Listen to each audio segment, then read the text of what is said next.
Good evening. This is Wiliam Bendix.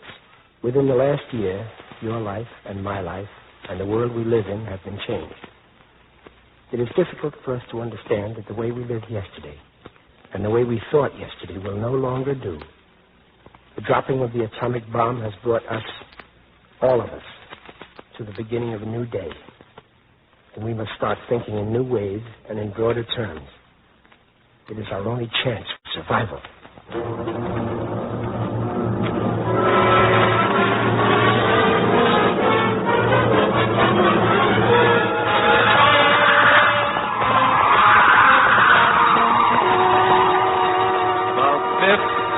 Horseman. 4 horsemen rode across the land, and their names were... War. Excellent. Famine. Death. And to these now is added a 5th horseman, the threat of the atom.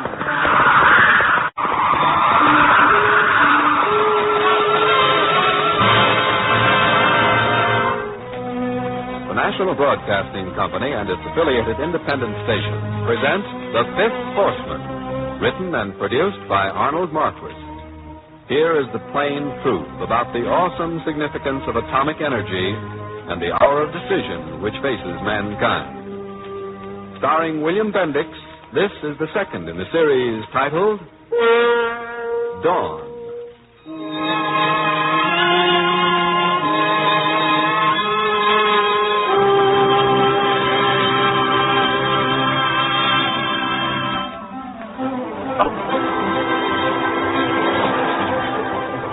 It happened on my last run that night. I'd been watching a woman sitting all by herself about halfway up the left aisle. Sharp-looking dame, about 35. Not the kind of a dame that usually rides on the subway. Anyway, not on my run. She was the woman I'd seen that same afternoon walk into the Belvedere Hotel. Yeah. She met some guy in the lobby, and they certainly were cozy.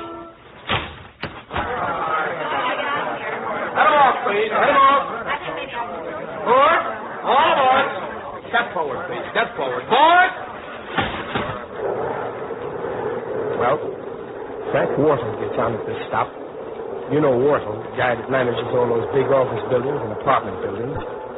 And he goes up and sits down beside this dame. Well, what are you doing out this time of night, Tiffany? Visiting with a sorority sister of mine. Mm-hmm. How's Otto? Oh, fine. Suppose he'll be at the station to meet you. Yes. I wanted to spend the night with my sorority sister, but, Yeah. How's Emily? Emily? Oh, fine. I'm pretty busy these days, forming a syndicate to put up a coliseum, you know. Oh, Coliseum. Mm-hmm. Oh, yes, I read about that.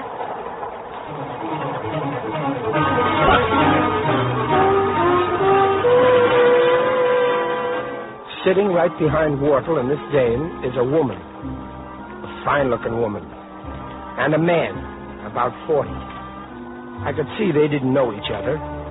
First time I looked at the man, I said to myself, there's something special about that guy. My 2 sons are big enough, I suppose. One of them's 7 and the other one's 9. But I'm uneasy when I leave them alone like this. You couldn't take the children along? Well, no. I got my husband's call at the home of a friend, and there wasn't enough time to get home and get the boys and get down to see my husband before he left. Bad. I thought I'd be home before this, but my husband's plane was delayed. Well. Oh, I'm so sorry. I didn't mean to knock those papers off your lap. That's all right. Oh, here. Some of them went right down under my feet. I'll get them for you. There. Thank you. Oh, Bulletin of Atomic Scientists. The implication of atomic energy, the atom bomb, an absolute weapon. Well, pretty heavy reading, isn't it? Depends on what you think is important.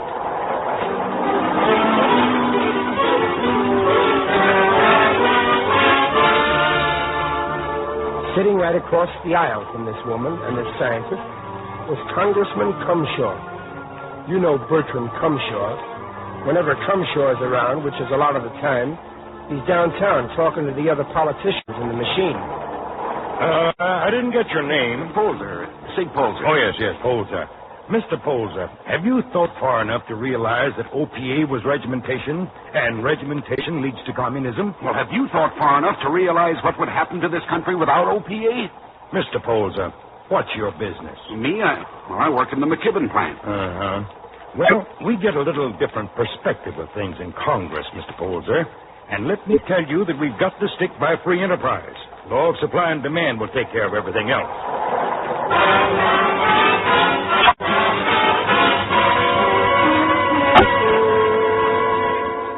Well, we were heading down under the river. The mother of those two boys was listening to that special-looking guy who turns out to be a scientist. I watched him. The guy talking very quiet, and the woman with that blank look that people have when their mind is 1,000 miles away. In the seat in front of them, Frank Wardle was talking very personal to Stephanie. And from what I could get, he wasn't talking about business either. He was getting very chummy. All of a sudden, the train stops. Oh, I couldn't on Tuesday. Oh. That was Stephanie. Well, what's wrong here? Take your seats, everybody. Keep your seats. Turn on the light. Keep calm and keep your seats. Heavens, it's dark. Something's happened. We're right under the river. Are we really? Yes, I think we are. Turn on the lights. Conductor, turn on the lights. Come on, turn on the lights. Let's go. I snapped on the emergency lights. And what I saw almost scared me. People in the aisles. Some of them jammed against the doors. Some of them standing on the seats. Everybody in your seats, please. Look at this. People trapped 30 seconds in the dark, and look at them. Yes. Are you scared, Stephanie? Not me. I'm in no hurry to get home. Well, we've got to get out of here. Look here, conductor, what's holding us up? Well, they're trying to find out now. Well, I've got business to attend to. Man waiting for me out in Exmoor right now. As soon as they find out what's happened, we'll start. I hope we won't be delayed too long. I hope we won't, too. Never can tell. Look here, conductor. I'm Congressman Cumshaw. He had that way that politicians have. Your company operates under a franchise from the state, and you have some responsibilities to the public. Do you realize that we're right under the river? Now, found out what's happening. Let's get out of here. I went up to the head end. The motorman was trying to find out what was wrong. I stayed and helped him for about 20 minutes. Then I went back into the car. I've got business, Stephanie. Man who's going to be in on the syndicate's waiting for me in Exmoor right now. Here comes the conductor. Well, what did you find out? There's no power. Then we're trapped.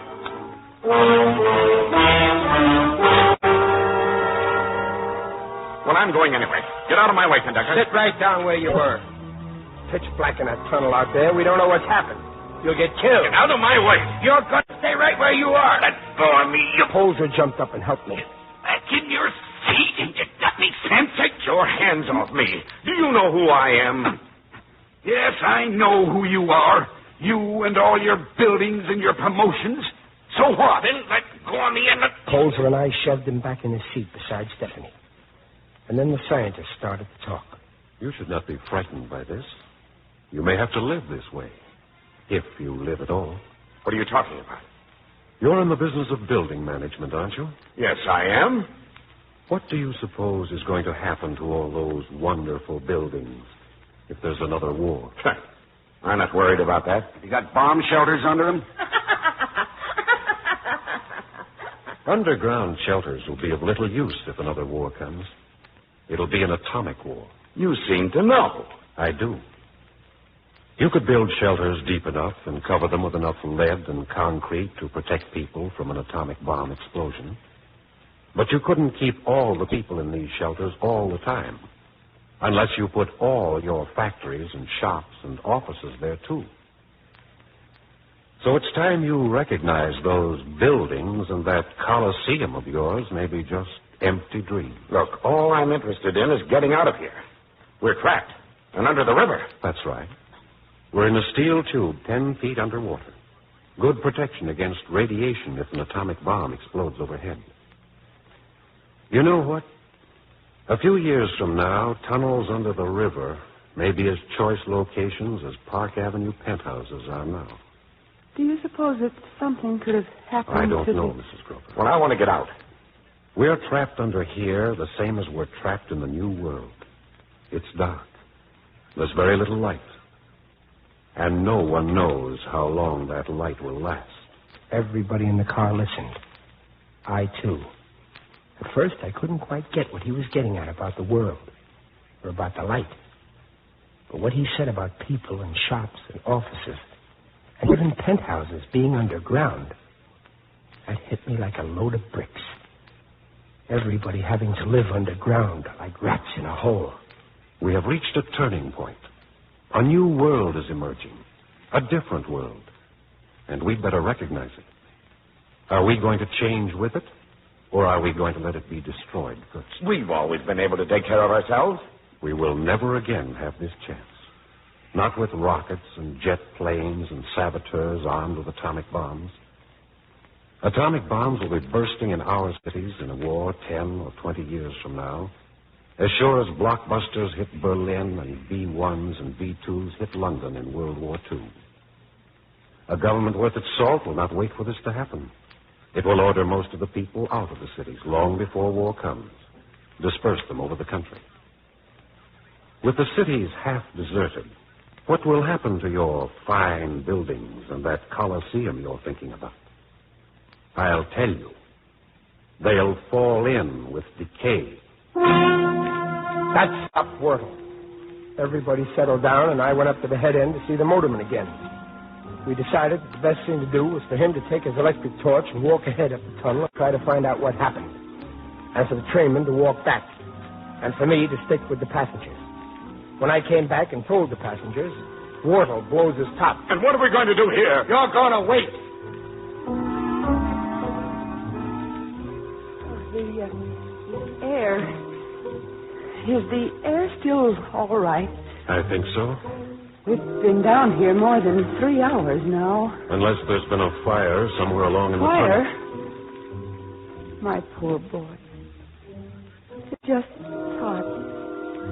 And they're alone.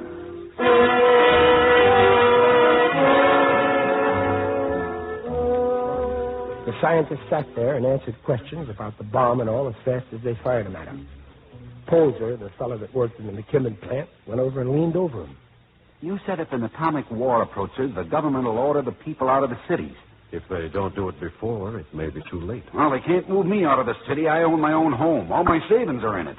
Your factory will be closed by the government and moved possibly to Wyoming or the Dakotas. Ooh, what about me and my family? What will be left to you? What to follow? There'll be no jobs in the city. And if you insist on staying behind, you might be ordered to follow it. What are you talking about? The cities will be the targets. Who will buy a home there? Even in World War II, many people who lived close to aircraft plants and military installations sold their homes for ridiculous prices and moved to where they thought they'd be more secure. Cumshaw walks up to the scientist, and I can see that he's got something in his craw. So I moseys up right behind him. He puts his hand on the scientist's shoulder and pulls him around. What are you talking about? The government moving people away from their homes. That's against the Constitution and the rights of the citizen. Yes? Yes. I've fought against dictatorship of this kind all my life, and I, for one, won't stand for it. You fought to save your country? To save the rights of men and free enterprise. If you want to keep fighting for freedom, Mr. Congressman, you had better start fighting for permanent peace first. If you do not, everything else you fought for will mean nothing. There can be no individual freedom under the threat of atomic war, but only ruthless regimentation. Regimentation. That's what I mean. Take OPA. If we do not have permanent peace, we will have to have permanent regimentation, much tighter than OPA. A non-regimented nation will never be able to take a blow which might kill 1/10 or even 1/3 of its people in a single day. Kill 10 million people in one day? Yes. Or 20. Or 40. And the same number in other countries. I don't know anything about this, but what about our Army and Navy? Can't they protect us? What armies or navies did in any war so far would be of little use in a future war. How can you stop atomic rockets hurtling through space across the ocean? How can you keep atomic bombs from being smuggled into the country in small pieces and assembled? How can you keep our cities from being mined with such bombs, which can be set off by remote control? But we've got the bombs. That's the thing. We've got the bombs and the secret how to make them. And if we aren't foolish enough to give it away, who's going to attack us? Yes, we've got the secret. Everyone looks at the scientist to see what he's going to say. It seems to me Stephanie is right. Cumshaw stands there over the scientist with that self-satisfied look on his face. But he didn't phase the scientist. There's no such thing as keeping the secret. The principle is known. There are no fundamental secrets about the atomic bomb. Could we keep the secret of flying after the Wright brothers flew the first plane? Could we keep the secret of the automobile after Ford first built it? Could the Germans or the Russians keep the secret of the rocket guns? No. Once the principle is known, and it's been shown that the thing can be made to work, there is no way of stopping any nation from making it. No matter how much we dislike it, it is only a matter of time, and a short time, before all the big nations will know how to make atomic bombs. And will make them.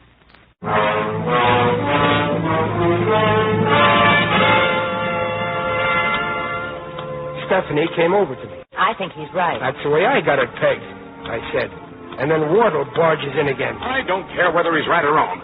When are you going to get us out of here, conductor? Stephanie steps in before I could answer. Why don't you do something about it, Frank? I tried to get out and walk, didn't I? To save yourself. Were you thinking about this woman here with two small kids home alone? I'm all right.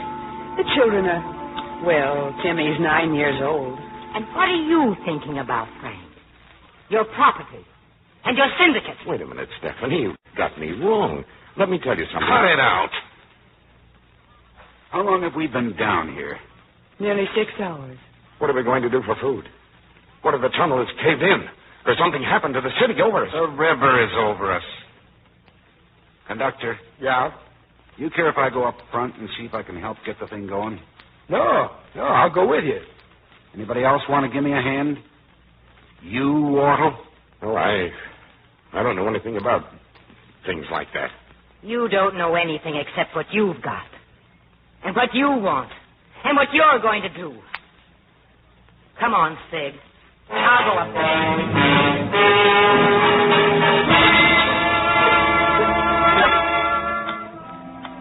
Holzer was a mechanic.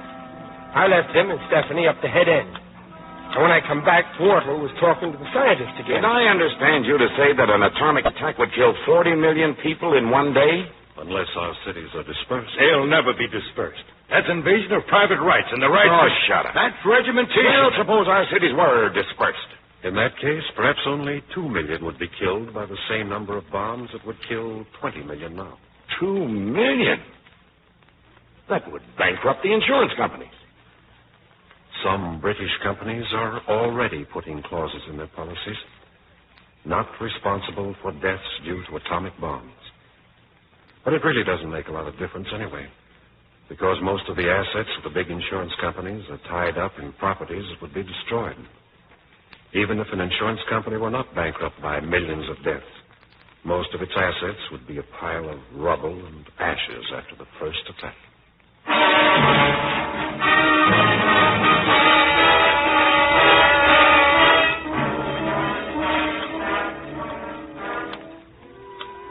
Cumshaw was getting wise to himself.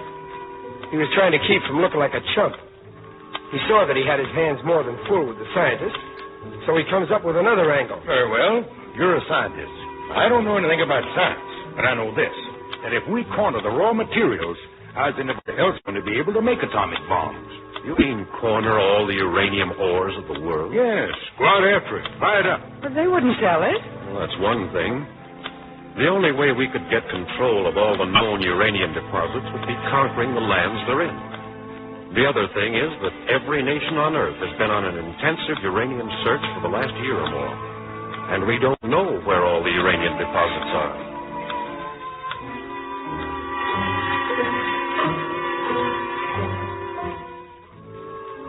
Maybe the tunnel has caved in. We've been down here 7 hours now. Wardle was beginning to look bad.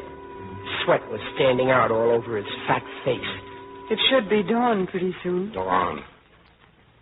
Hey, conductor.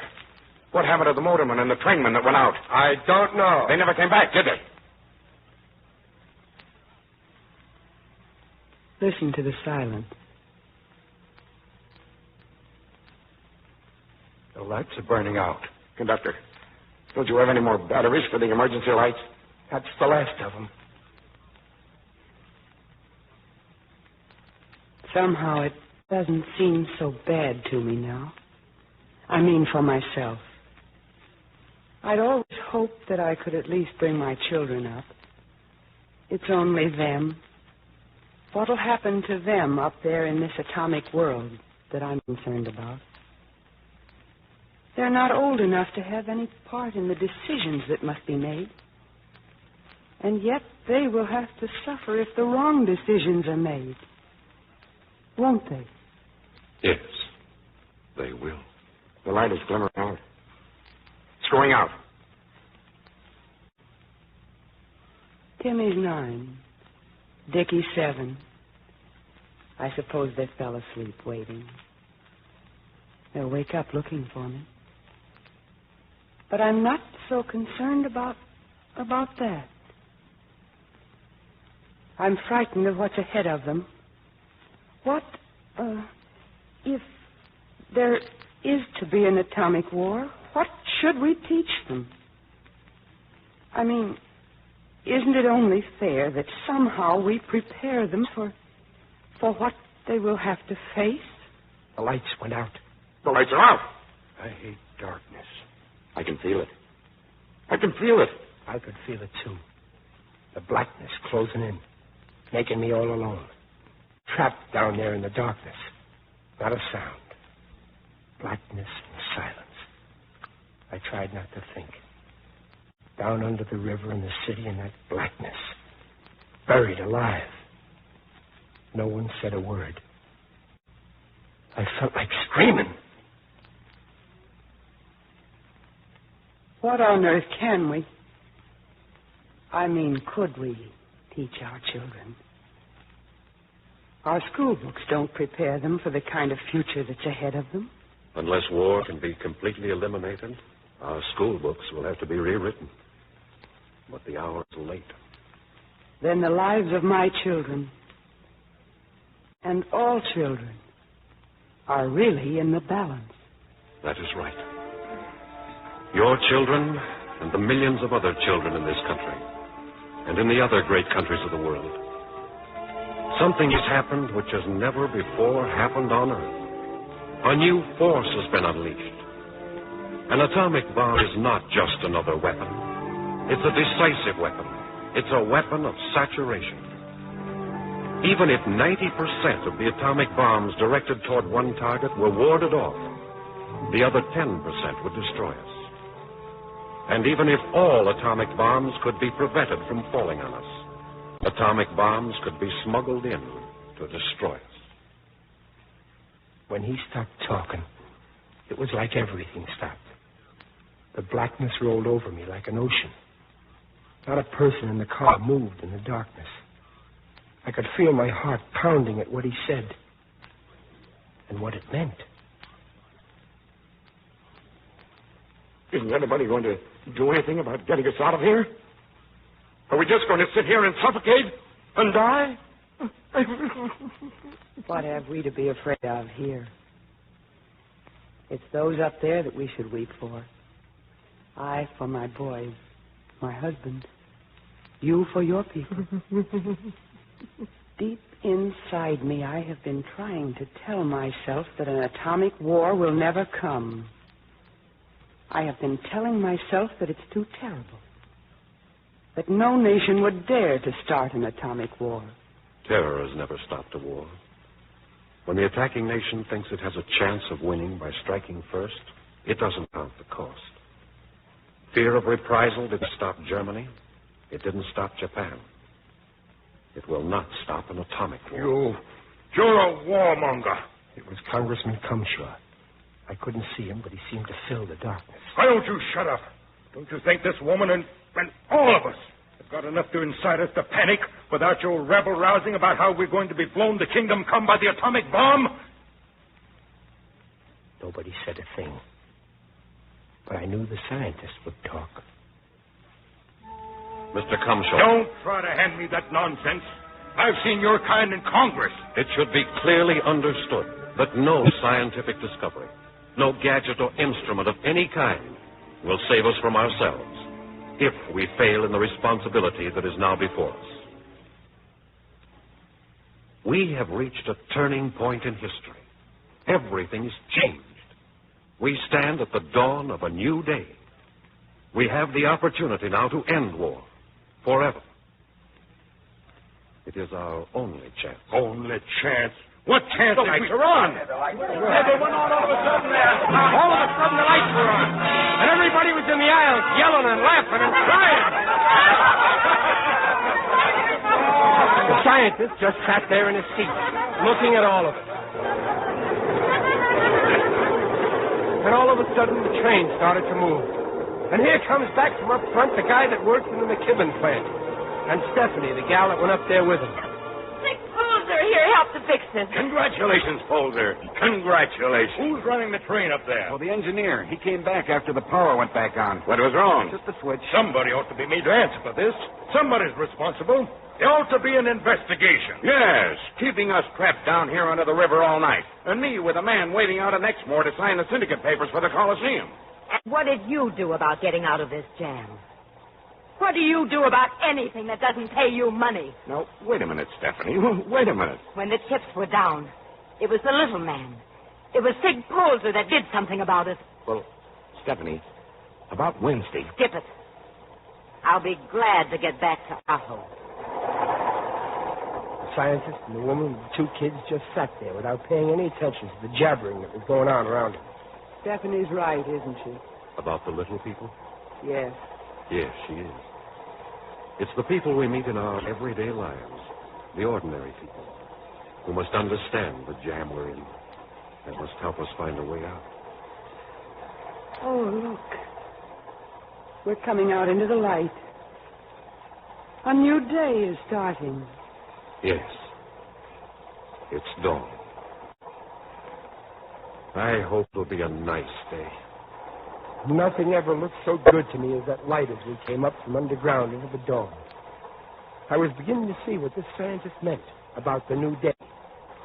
Everything's still looking the same, but everything different.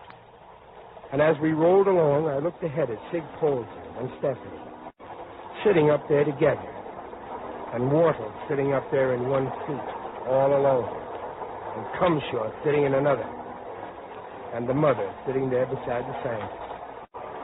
And I wondered if they'd change, too, or if they'd go back to living just like they did before. The train kept rolling, and I just kept looking at them and wondering.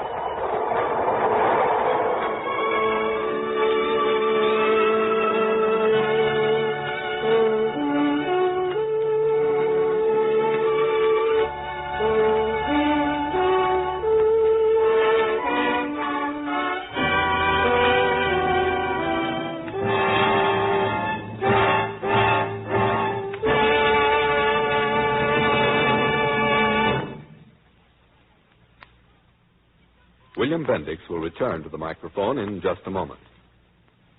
You've been listening to the second program in NBC's new series, The Fifth Horseman, written and produced by Arnold Marquis. The plain truth about atomic energy and the hour of decision which faces mankind. And now, Mr. Bendix. Thank you. Ladies and gentlemen, playing this role tonight gave me a deeper understanding than I've ever had before of the meaning of the atomic bomb. It's important that all of us realize what we are up against. It's no picnic. We can have a better world or no world at all. But we've got to make it. Good night.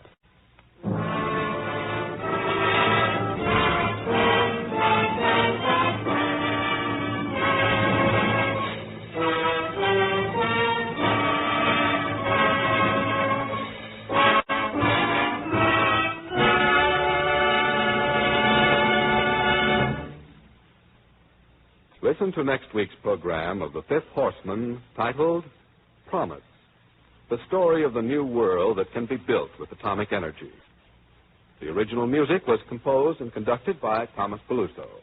The Fifth Horseman came to you from Hollywood. This is NBC, the National Broadcasting Company.